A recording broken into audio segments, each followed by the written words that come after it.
quero, antes de nós ministrarmos a palavra, eu gostaria de orar um pouco com você. Deus tem algo a tratar conosco aqui esta noite. Ele tratou comigo e tratou bastante. Esse toca-me, cura-me, eu quero ouvir o seu respirar. Foi bem assim que Deus tratou comigo. E Ele tem algo a fazer aqui esta noite e tratar com você também. Fecha os teus olhos, inclina a tua cabeça. Pai querido, Santo de Israel, Yahvé é o teu nome. Tu és o Deus temido de toda a terra. Os governos um dia se curvarão na tua presença. Todos olhos o verão e glorificarão e saberão que aquilo que o Senhor destinou na terra, a tua palavra, e o teu povo que é testemunha dela, eles terão de reconhecer que existe um Deus dos céus, e que este Deus sempre foi um Deus vivo e pronto para atender o clamor do seu povo. Por isso, Deus, agora nesse momento de oração, fala, Deus, por este vaso, se usa dele, tome como seu utensílio na sua mão, ciranda comigo e alimenta o seu povo da tua verdade, a verdade que liberta, que sara, que cura, que alimenta, que fortalece. Esta é a tua verdade, que estará sendo explanada a partir de então. E eu te peço em nome de Jesus, e todos que comigo concordam, digam amém. Abram a vossa Bíblia comigo no livro de 1 João capítulo 5, versículo 1.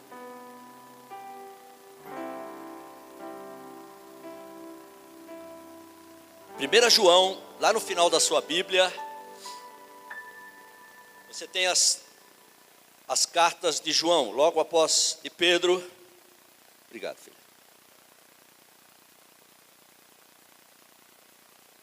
1 João capítulo 5, versículo 1, está escrito exatamente assim: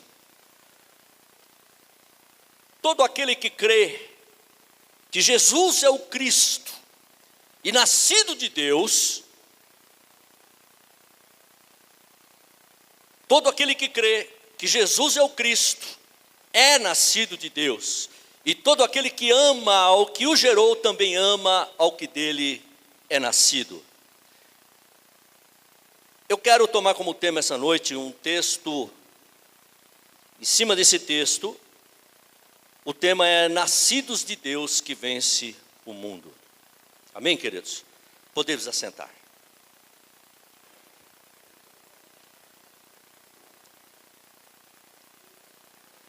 A vida no Espírito Santo, ela é real, ela é verdadeira. Ela não é uma vida fictícia. Ela não é uma vida apenas dita por alguém que nunca viveu. A vida no Espírito Santo, ela é real. E ela é manifesta àqueles que é nascido de Deus. Então olha para o irmão do lado e fala: você é nascido de Deus. E a vida do Espírito Santo, diga, e a vida do Espírito Santo se manifesta em vós. Todo aquele que é nascido de Deus, ou todo aquele que confessa que Jesus é filho de Deus, este é uma pessoa bem-aventurada, é uma pessoa feliz. Jesus, certa ocasião, ele ao reunir os seus discípulos, a Bíblia fala que ele fez duas perguntas, e duas perguntas intrigantes a eles. A primeira pergunta foi esta: o que dizeis o povo quem eu sou? E depois ele perguntou aos seus discípulos: e vós, quem dizeis quem eu sou? Duas perguntas. Duas perguntas que foram feitas para ele. Por que foram feitas para os discípulos?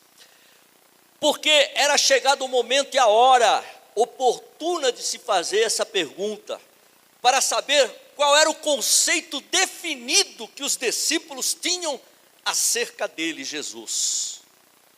Sabe, queridos, há momento em nossa vida cristã, na nossa caminhada com Deus, que nós precisamos, de forma bem clara, saber que conceito nós temos dentro do nosso interior. O que está dentro da nossa cacholinha? Quem é de fato o Deus que nós servimos? Quem é Jesus? Por que nós cremos? Tantas perguntas têm que ser feitas. Por que nós cremos? Por que eu vou à igreja? Por que eu tenho que orar? Por que eu tenho que ler a Bíblia? São tantas coisas que precisam ser muito bem definidas dentro de nós. E sabermos que se nós fazemos tudo isso é porque nós somos discípulos de Cristo. Nós somos seus seguidores. E Jesus fez essa pergunta para os discípulos: quem dizeis aí por aí ao mundo, quem dizeis quem eu sou? O que eles estão dizendo por aí? Quem sou eu? E vocês que andam comigo, que estão junto de mim, que ouvem a minha voz, quem vocês dizem quem eu sou? Então a primeira pergunta, quando ele lançou essa pergunta, um dos seus discípulos se manifestou no meio dos demais e disse para ele: dizem por aí que tu és o Elias, o morto ressuscitado. Outro no meio deles disse: alguns dizem que tu és Jeremias, e ainda quem diga que tu és um profeta.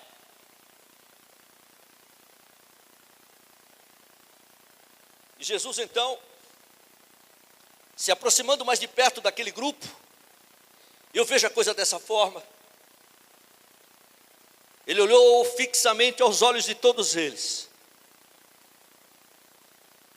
e disse: e vós, quem dizeis que eu sou?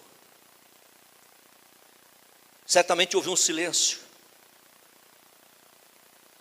E lá atrás, no meio daquele grupo de homens, de discípulos, um deles se manifestou e disse, era Pedro: tu és o Cristo, o Filho do Deus vivo. E então, ele se aproximou de Pedro e disse para ele: bem-aventurado és tu, Simão Barjonas, que não foste carne nem sangue que tu revelou, mas o meu Pai que estás nos céus. Pois eu te digo, Pedro, que sobre esta pedra edificarei a minha igreja, e as portas do inferno não prevalecerão contra ela. E tudo que ligardes na terra terá sido ligado no céu, e tudo que desligardes na terra terá sido desligado no céu.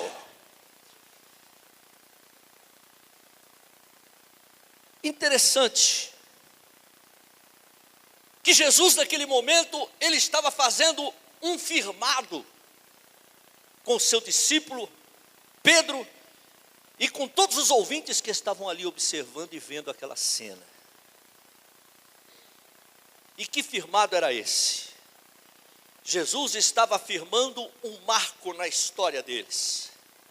Este marco, que após a revelação de Pedro, e essa revelação foi feita pelo Espírito Santo, que esse marco é estendido e justificado a todos aqueles que acreditam que somente pelo Espírito Santo lhe é revelado que Jesus é o Cristo, o enviado por Deus. Somente estes são conhecidos como nascidos de Deus. Então, Jesus estava fazendo um firmado ali. Jesus estava fazendo como se plantando uma estaca naquele momento. E aquela estaca tinha uma simbologia. Porque Pedro revelou Jesus e disse: tu és o Cristo, o Filho do Deus vivo. E ele falou: não foi carne e sangue que falou, mas foi pelo Pai. E isto veio pelo Espírito. E neste momento, esta coisa que você está dizendo, este Espírito que você disse, que me revelou, estará seguindo a minha igreja pelos séculos dos séculos. E aqueles que manifestar que eu sou o Cristo, o Filho do Deus vivo, enviado para salvar vidas e almas e resgatar do inferno, estes serão conhecidos como Filho de Deus. Aleluia. Glória. A Bíblia diz algo interessante. Neste firmado que Jesus estava fazendo com Pedro e com seus discípulos, havia uma palavra conhecida entre nós como uma palavra de maldição. Essa palavra de maldição, Paulo se manifestou dizendo no livro de Romanos capítulo 6, versículo 23. Ele disse: o salário do pecado é a morte.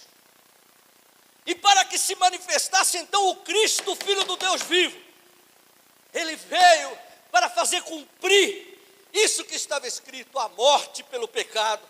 Ele assumiu a postura de Cordeiro de Deus, que tira o pecado do mundo, e morreu por nós, para nos dar a vida dele, que é eterna pelos séculos dos séculos. Aleluia. Você crê? Diga glória a Deus. Aleluia. O outro legado que nós vemos na sequência do versículo é esse: todo aquele que ama ao que o gerou também ama ao que dele é nascido.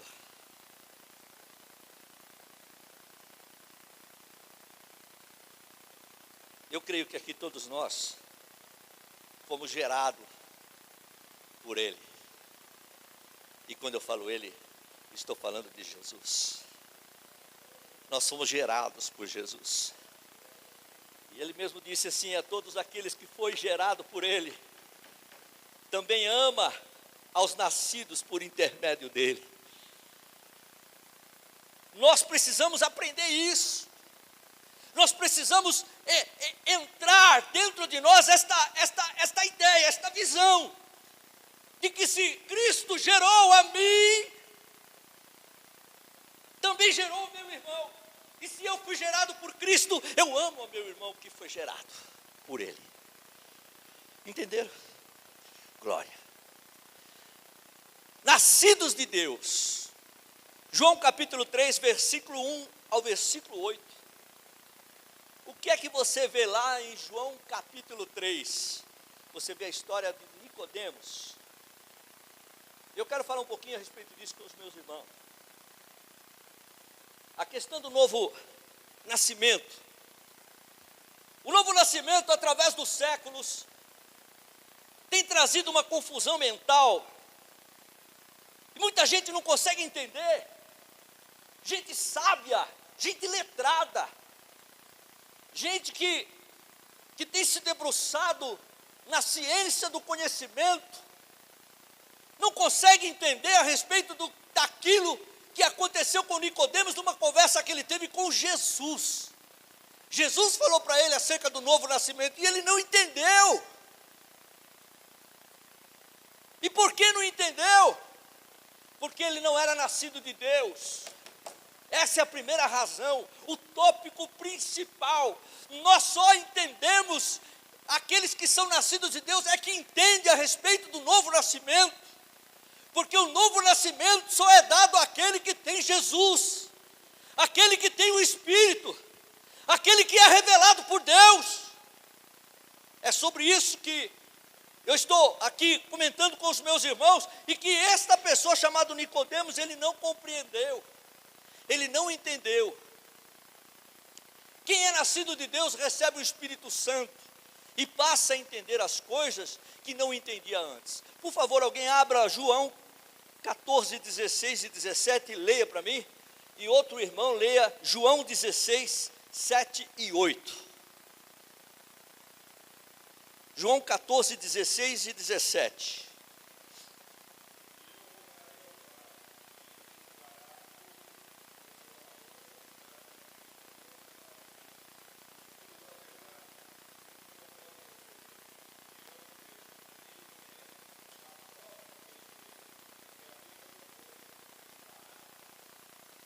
Só um minutinho, depois fazemos a outra leitura. E eu rogarei ao Pai, ele disse. E o Pai vai enviar no meu lugar, quando eu rogar a Ele, o Consolador. Este Consolador é conhecido como o Espírito da Verdade, que o mundo não pode receber, e nem o conhece. O mundo não tem, por isso não conhece, por isso não sabe o que é o novo nascimento. O novo nascimento só é dado àqueles que têm o Espírito. Amém, queridos? Só quem tem o Espírito de Deus tem um novo nascimento. E nós vamos ver um pouquinho mais adiante. E ele ainda conclui o versículo dizendo: e vós conheceis. Por quê? Porque ele habita em vós. De quem ele está falando? Ele está falando da igreja. A igreja tem o Espírito de Deus. A igreja tem o nascimento em Cristo Jesus na sua própria vida. Cristo nasceu em nós, por isso nós entendemos as coisas divinas, por isso nós entendemos a palavra de Deus. Quem conhece a palavra de Deus é aquele que tem o Espírito, é aquele que nasceu de novo. Esse sim é conhecido. Jesus disse: e vós conheceis, porque habita convosco e estará em vós. João 16, 7 e 8, por favor.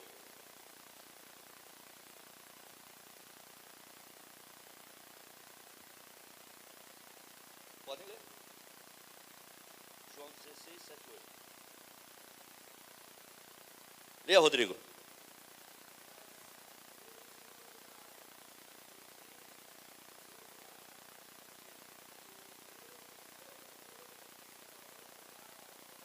Não, João 16, 7 e 8? É essa a tradução mesmo? Que fala a respeito da justiça, do juízo e do pecado? É esse mesmo, o 8? Leia o 8 então para nós ouvirmos. Quando ele vier, convencerá. Então, amém, amém, amém. Quem é que convence você? Quando ele fala o mundo, somos nós.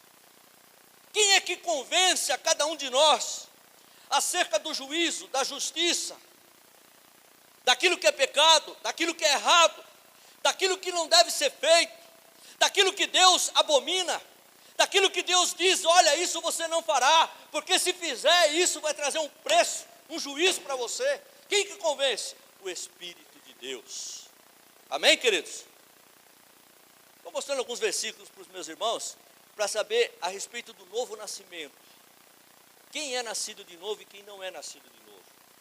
Nicodemos, ele deu um nó na cabeça de Nicodemos quando Jesus falou para ele: olha, é necessário que é nascer de novo. Porque ele chegou para Nicodemos e falou assim: olha, a Bíblia já fala que ele foi de madrugada, ele foi de noite. Os irmãos conhecem o texto, eu não quero entrar nessa parte. Eu quero entrar na parte que ele disse para Jesus assim: olha, bem sabemos que tu és, Rabi, bem sabemos que tu vens da parte de Deus. Porque ninguém faz os sinais que o Senhor faz, se não vier da parte dele. É interessante. Ele poderia ter respondido assim: bendito és tu, feliz é você, Quantos fariseus como você poderia trazer como resposta para mim isso que você está declarando? Me reconhecendo como de fato alguém que veio de Deus. Você poderia ser, ele poderia responder dessa forma para ele. Porque ele disse, nós sabemos que o Senhor é uma pessoa que veio da parte de Deus, porque o Senhor faz sinais que ninguém pode fazer.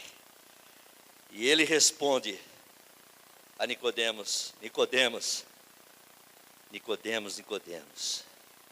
necessário te é nascer de novo. Porque quem não nascer de novo não vai ver o reino de Deus. Não vai entrar pela porta. Ele responde de forma completamente diferente.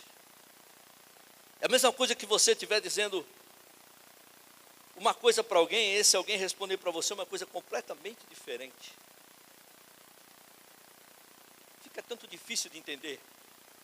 Mas Jesus estava falando a respeito do novo nascimento.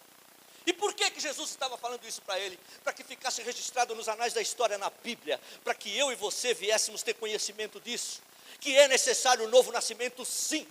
É necessário ter o Espírito de Deus na sua vida, sim.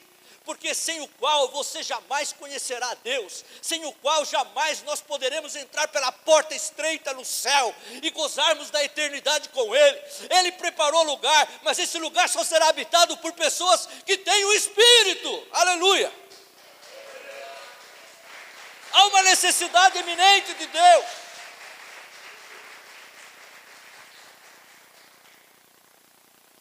A compreensão das coisas de Deus vem do alto e não vem de lugar nenhum dessa terra. Ela não vem de livros. Acerca do conhecimento de Deus, das coisas divinas, não vem de livros. Não vem de professores de escola dominical. Não vem de pastores que ensinam a palavra. Não. O próprio Deus nos ensina. Porque aquele que tem o Espírito de Deus, o bendito Deus eterno, o visita, ensina e mostra para ele qual é o sentimento que você tem que ter no seu coração em relação à pessoa dele. Aleluia! Ele te revela. A revelação vem do alto. Olha para o irmão do lado e fala, irmão. Olha para o irmão do lado e fala, irmão. Livro nenhum nesta terra te trará conhecimento acerca da vontade de Deus. Só o Espírito é que te revela. Aleluia. Os que são nascidos de Deus, o próprio Deus os ensina. 1 João capítulo 2, versículo 20, está escrito assim, quem tem a unção do santo, e quando está tratando do santo aqui, está tratando de Jesus, está tratando do grande Senhor que deu a sua própria vida por mim e por você. Yeshua é o nome dele. Está escrito aqui, olha, quem tem a unção do santo, sabe todas as coisas. Por que sabe todas as coisas? Porque o Espírito Santo te revela. Aleluia. Então Jesus foi mais contundente. Porque não adianta se fazer de não sabido. Não adianta se fazer de não conhecedor. Com o Espírito Santo não tem essa. Com o Espírito Santo não tem moleza. Jesus retorna novamente a palavra.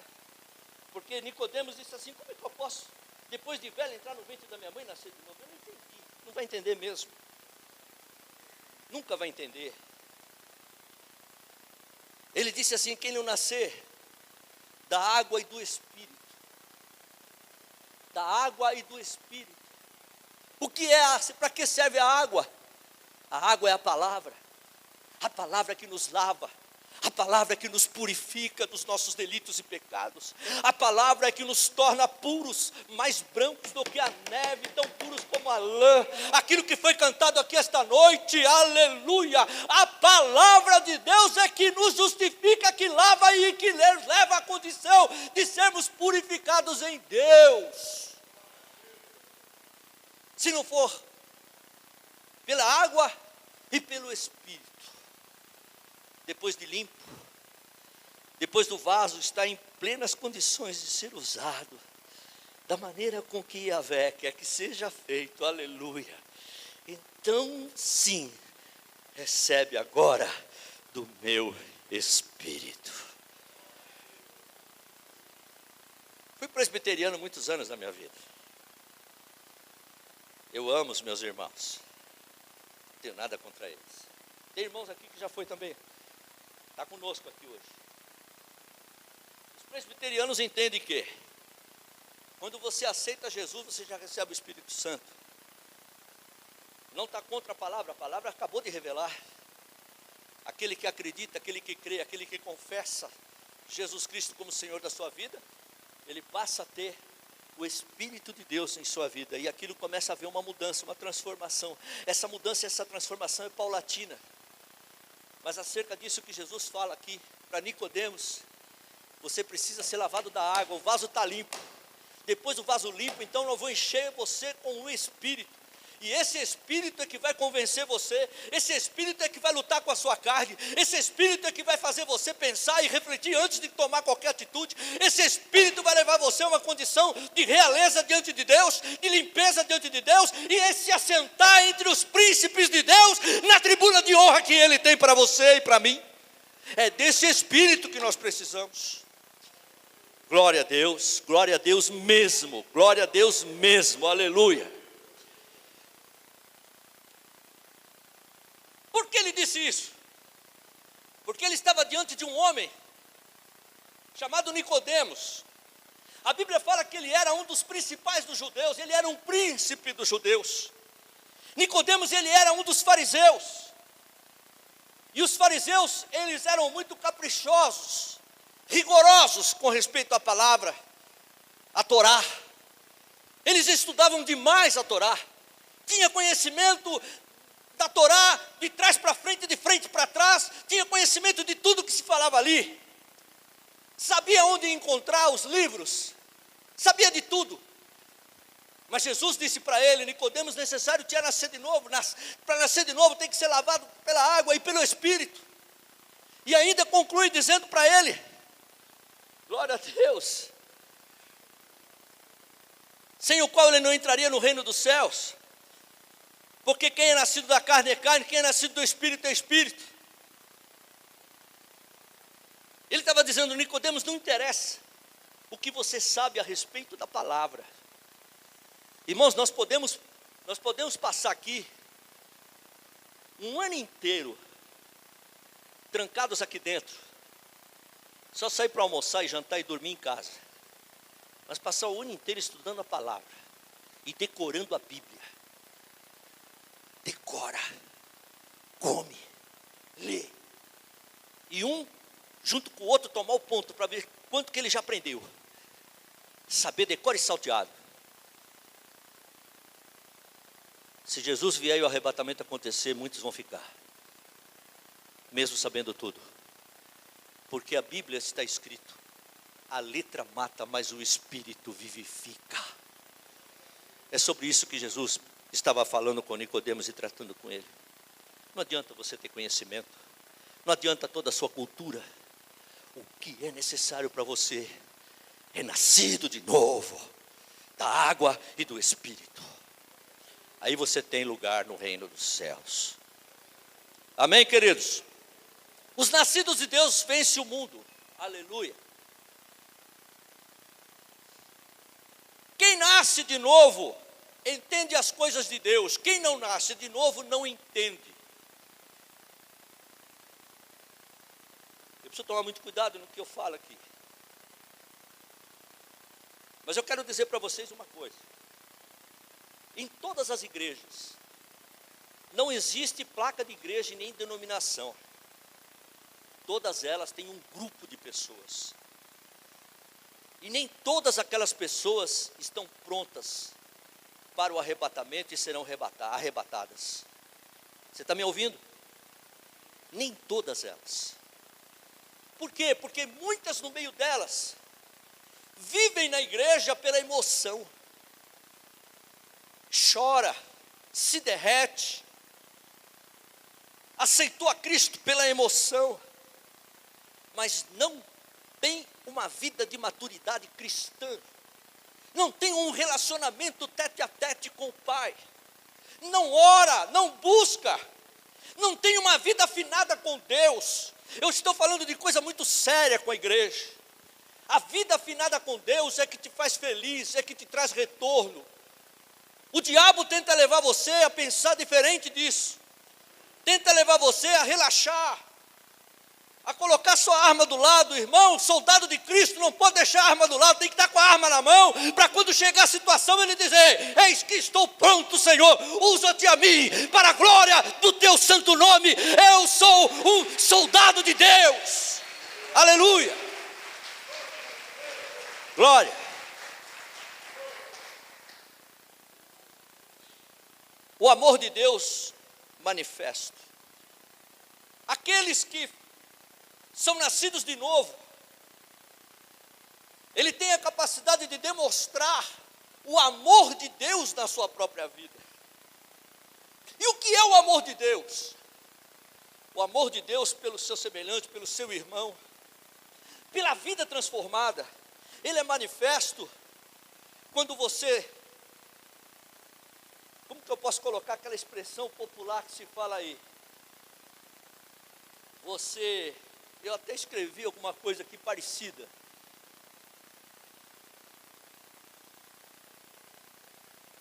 Você come,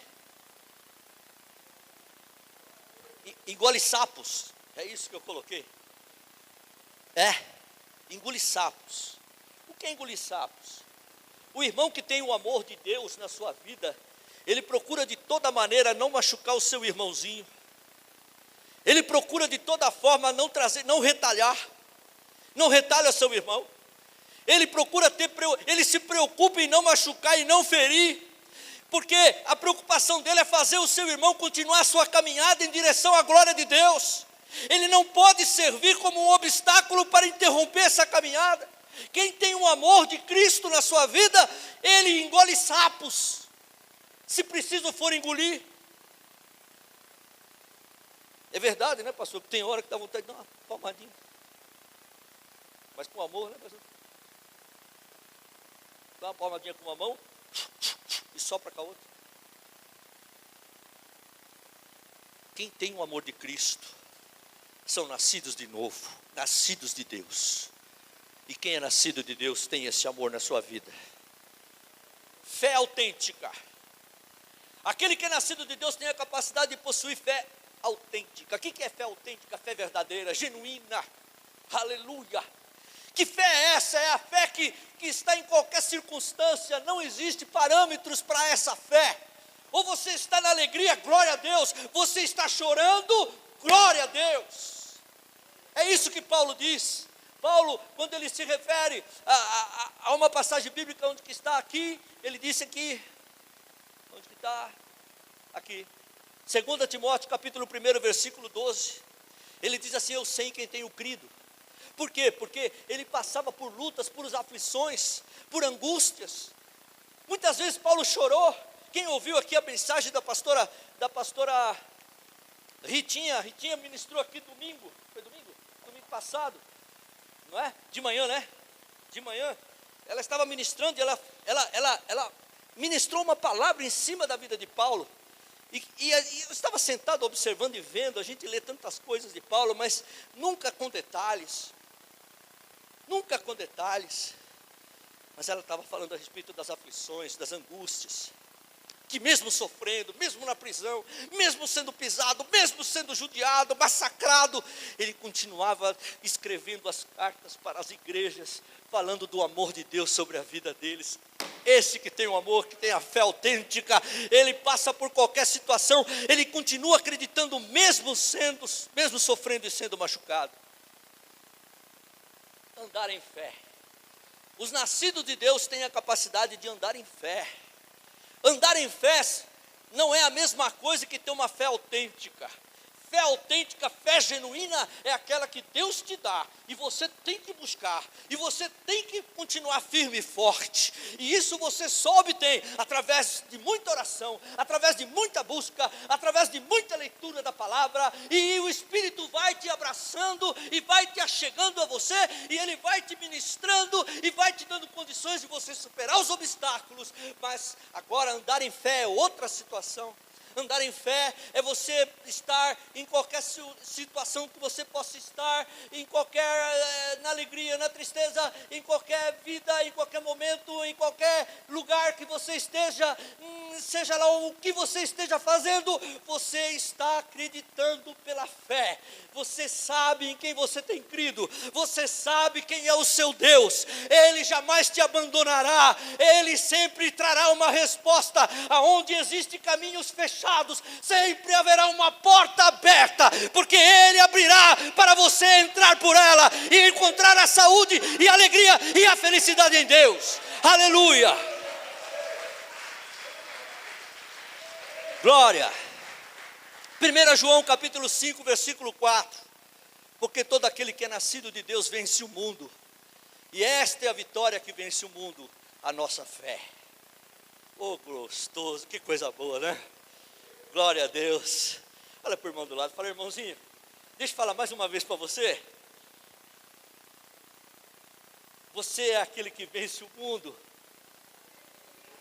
porque a sua vitória é a fé que você deposita em Jesus Cristo. Aleluia! Glória a Deus! Aleluia! O apóstolo João, ele vincula o novo nascimento, quando ele diz: porque tudo que é nascido, todo aquele que é nascido de Deus vence o mundo, e esta é a vitória que vence o mundo. Ele vincula o novo nascimento com a vida de vitória através da fé. A vida do crente, salvo por Jesus, é uma vida de lutas, é uma vida de guerra, é uma vida de muito choro, de lágrimas, mas não pode faltar fé. Jamais deverá haver a ausência de fé em você. Você pode estar passando por o que for, se você tem fé, você vai ver a vitória lá na frente. E aqui tem exemplos de pessoas aqui que já passaram por lutas terríveis. É o fim, não é o fim, é o começo de uma grande vitória, glória a Deus. Quando você diz é o fim, Deus lá em cima falou assim: fim de nada, alimenta essa fé em mim, ouve mais a minha palavra, glorifica mais o meu nome, porque eu vou abrir uma porta para você e vou te abençoar. Aleluia! Porque Deus sempre fará viver as experiências da certeza da vitória contra o mal. Como diz o apóstolo Paulo em Romanos 8,31, que diremos, pois, acerca dessas coisas? Se Deus é por nós? Você é um vencedor em Cristo Jesus? Quem é que vence o mundo, senão aquele que crê que Jesus é o Filho de Deus? É, maravilhoso. Há duas razões pela qual eu escrevi aqui, pela qual vêm as lutas. Tem gente que fala assim: pastor, mas quando que vai acabar essas lutas? Nunca. Nunca.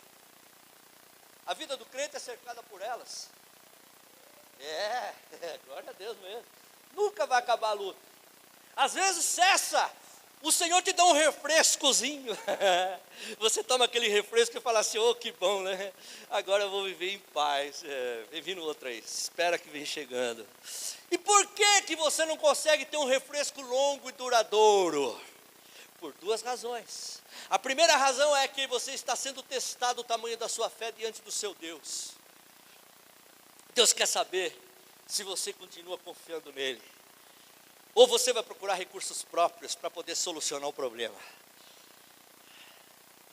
Você pode ter um monte de recursos para poder solucionar o seu problema, mas se você chegar diante do seu Deus e falar: Senhor, Rodrigo estava dizendo aqui, a meio-dia eu tenho mania de buscar o meu Deus e falar com Ele. Eu estava ali ouvindo o que Ele falou, marejou os olhos, porque eu também tenho feito isso. Eu tenho dito para o meu Deus: Senhor, eu não quero decepcioná-lo nunca. Nunca me deixa decepcionar o meu Senhor. Yeshua, nunca me deixe te decepcionar. Yahvé, eu te chamo tão carinhosamente pelo teu nome. Estava lendo alguns textos, pastor, e há alguns historiadores bíblicos que rebatem essa história de escrever na Bíblia Senhor, Senhor, Senhor, Senhor. Nós temos mania de chamar o nosso Deus como Senhor e só. Ele falou: é errado isso daí. Esse Senhor aí, se você procurar na tradução no Google, você vai ver que é um nome dado a Baal. Baal também era conhecido como Senhor. É claro que o seu Senhor, quando você chama Senhor, é o Senhor da sua vida, o seu Deus. Mas o nome dele é Yahvé. Esse é o verdadeiro nome dele. E o seu filho chamado Senhor Jesus Cristo, ou Yeshua HaMashiach. Esse é o verdadeiro nome. Mas eu vinha dizendo, as lutas que a gente tem nunca vão cessar, a gente vai continuar sempre com elas. E por quê? Porque nós estamos sendo sempre provados, para ver o tamanho da fé, para ver o tamanho do comportamento meu e seu. Em quem nós vamos buscar socorro? Em quem nós vamos buscar recurso? Em Deus. Sim, em Deus, Ele vai se alegrar de você. Uma outra situação é que você nunca vai ter paz e bonança para sempre, e vai sentir o refresco de Deus para sempre na tua vida. Nunca. Porque enquanto o diabo estiver por aí, o seu inimigo, ele vai procurar fazer você voltar atrás. Ele vai procurar fazer você criar uma situação de tal forma que você venha se ficar desapontado com o seu Deus.